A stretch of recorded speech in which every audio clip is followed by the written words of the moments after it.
তো বন্ধুরা, বাঁধাকপি দিয়ে আলুর কাটলেট এইভাবে একবার খেয়ে দেখুন। কথা দিলাম অসাধারণ লাগবে। আর বিকেলের স্ন্যাক্স হিসেবে সেটা তো দারুণ টেস্ট। তো চলুন চটপট করে বানিয়ে নিই। নমস্কার, কেমন আছেন সবাই? আর এর মধ্যবিত্ত গৃহবধূ চ্যানেলে সকলকে স্বাগত জানাই। বানাবো আজকে বাঁধাকপিতে মোড়া আলুর কাটলেট। তার জন্য কিন্তু আলুগুলো এরকম পাতলা পাতলা করে কেটে নিয়েছি, আর এটাকে হালকা লবণ দিয়ে সিদ্ধ করতে বসিয়ে দিয়েছি। অ্যাকচুয়ালি বিকেল হলেই আমাদের কিছু একটা চটপটা খেতে ইচ্ছা করে। তো বাজার থেকে কিনে এনে নেই, আমরা যদি বাড়িতেই বানিয়ে নিতে পারি, তার জন্য কিন্তু এই ব্যবস্থা। এই যে দেখতে পাচ্ছেন, বাঁধাকপির ওপরের অংশটা আমি কিন্তু এরকম করে নিয়ে নিয়েছি। ফ্রিজে থাকলে এটা সুবিধা হয়, নাহলে কিন্তু হয় না।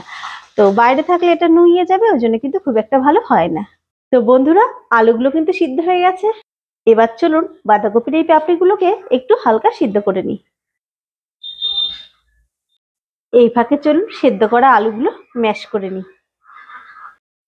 তো দেখুন, আমি কিন্তু সুন্দর করে ম্যাশ করে নিয়েছি। এদিকে দেখুন, আদা রসুন আর কাঁচা লঙ্কা কিন্তু একটু কুচিয়ে নেব। এটাকে কিন্তু বেটে নিলে ভালো লাগবে না, অতএব কিন্তু এটাকে কোচালেই কিন্তু সুন্দর লাগবে।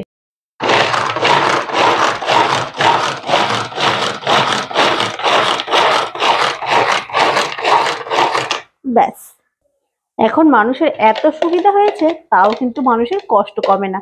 মানে আমাদেরই ধরুন, আগে কিন্তু আমাদের মায়েরা হাতেই কাটতো, মানে কুচিয়ে নিত। এখন দেখুন কত রকম মেশিন এসে গেছে, হাতের মেশিন, ইলেকট্রিক মেশিন, তবুও কিন্তু আমাদের মনে হয় খুব কষ্ট হয়ে যাচ্ছে, তাই না? তো চলুন, কুচানো হয়ে গেল। এদিকে দেখুন বাঁধাকপিগুলো কিন্তু একদম হয়ে গেছে। এগুলো এবার একটা একটা করে নামিয়ে নিচ্ছি। তো সুন্দরভাবে সেদ্ধ হয়ে গেছে। মানে জাল দেওয়ার দরকার নেই, জলটা একটু গরম হলে ঢেকে দিলেই কিন্তু হয়ে যাবে। এদিকে দেখুন কড়াই বসিয়ে দিয়েছি, চলুন এবার আলুর পুরটা বানিয়ে নিই। দিয়ে দিলাম একদমই অল্প তেল। এবার চলুন এই যে আদা রসুন কাঁচা লঙ্কা কুচিটা দিয়ে দিলাম, হালকা একটু নেড়ে নেব। এতে কিন্তু একদমই বেশি তেল লাগবে না, দেখতেই পাচ্ছেন কড়াইতে কিন্তু আমার তেল নেই। এবার চলুন আলুর পুরটা দিয়ে দিই, মানে আলুর পুর বলছি, সেদ্ধ আলুটা এতে দিয়ে দিই। ব্যাস, এবার হলুদ আর লবণ দিয়ে এটাকে কিন্তু সুন্দর করে একটা পুর বানিয়ে নেব।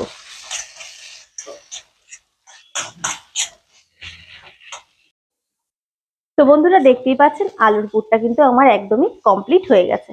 আর এতে কিন্তু বেশি তেল দিলে, আবারও বললাম, বেশি তেল দিলে কিন্তু আলুর পুরটা হবে না। কিন্তু মানে যে প্রসেসে বানাবো সেই প্রসেসে কিন্তু বেশি আলুর মানে বেশি তেল দিলে হবে না। তো হয়ে গেছে, চলুন একটু ঠান্ডা করে নিই এবার। তো বন্ধুরা, দেখতেই পাচ্ছেন আলুর পুরটা কিন্তু আমাদের ঠান্ডা হয়ে গেছে। এদিকে দেখুন আমি কিন্তু একটু ময়দা গুলে নিয়েছি। আপনারা চাইলে কিন্তু ডিমও দিতে পারেন, মানে ডিমের সাদা অংশটা, অথবা কিন্তু কর্নফ্লাওয়ারও দিতে পারেন। তো চলুন চটপট করে বানিয়ে নিই। এই যে বাঁধাকপিটা কিন্তু একদম কিন্তু নুইয়ে গেছে, আর জলটা মোটামুটি কিন্তু ঝরে গেছে।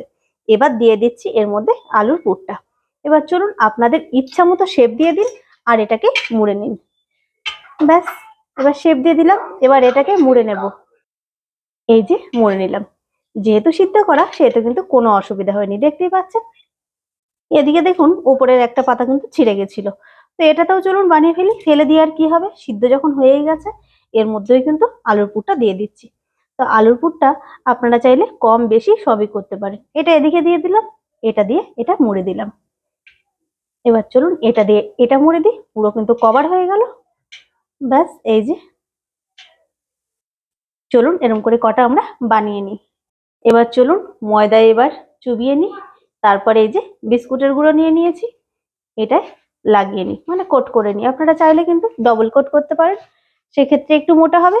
তো আমি বলবো এটা কিন্তু ডবল কোটের কোনো দরকার হয় না, যেহেতু আমরা ময়দা লাগিয়ে নিয়েছি, ময়দার ঘোলাটা। আর বাঁধাকপিটা কিন্তু অলরেডি সেদ্ধ করা আছে। হয়ে গেল একটা। চলুন এরকম করে বানিয়ে নিই।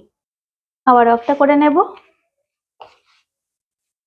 এই যে একটা চলুন ডবল কোট করে দেখিয়ে দিই।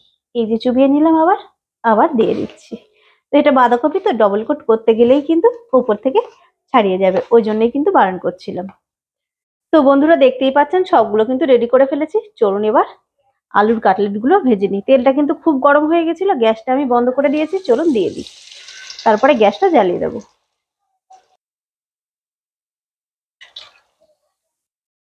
তো বন্ধুরা, গ্যাসটা কিন্তু মিডিয়ামে রেখে, তেলটা কিন্তু খুবই গরম হয়ে গেছিল। এবার কিন্তু গ্যাসটা মিডিয়ামে রেখে এগুলোকে সুন্দর কিন্তু এপিট ওপিট করে ভেজে নেব। তো চলুন এদিক ওদিক করে দিয়ে একটু দুদিকেই যাতে ভাজাটা হয়ে যায়। তো বন্ধুরা দেখতেই পাচ্ছেন এগুলো হয়ে গেছে, চলুন এবার এগুলোকে নামিয়ে নিই। তো সবগুলো একসঙ্গে হবে না, আর কটা আছে, চলুন এগুলো বানিয়ে নিই।